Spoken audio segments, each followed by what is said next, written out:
আজকের পর থেকে দয়া করে আমার নাম যখন কেউ বলবেন, কেউ দেশ নায়ক, রাষ্ট্রনায়ক এই কথাগুলো দয়া করে কেউ ব্যবহার করবেন না আমার নামের সাথে।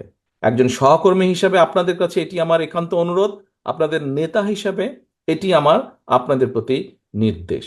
আমি দৃঢ়ভাবে বিশ্বাস করি যে আজকে আমাদের এই অনুষ্ঠানটি একটি অত্যন্ত সার্থক অনুষ্ঠান, এবং এইটি অনুষ্ঠানের মাধ্যমে আপনারা আজকে যা জেনে গেলেন, যা জানিয়ে দিয়ে গেলেন, আমরা জানলাম, যা আপনারা জেনে গেলেন, যে জেনে নিয়ে গেলেন, সেটি আপনারা পৌঁছে দিতে সক্ষম হবেন।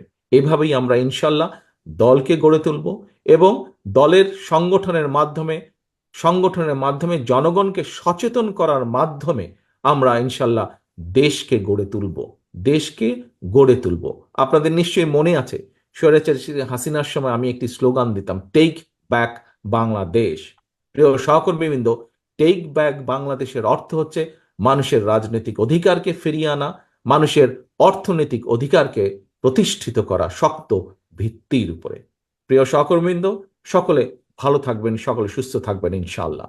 পরিশেষে আপনাদের সকলের কাছে আমার একটি অনুরোধ, আপনাদের সহকর্মী হিসাবে আপনাদের কাছে এটি আমার অনুরোধ, আপনাদের নেতা হিসাবে আপনাদের প্রতি এটি আমার নির্দেশ। আজকের পর থেকে দয়া করে আমার নাম যখন কেউ বলবেন, কেউ দেশ নায়ক, রাষ্ট্রনায়ক এই কথাগুলো দয়া করে কেউ ব্যবহার করবেন না আমার নামে।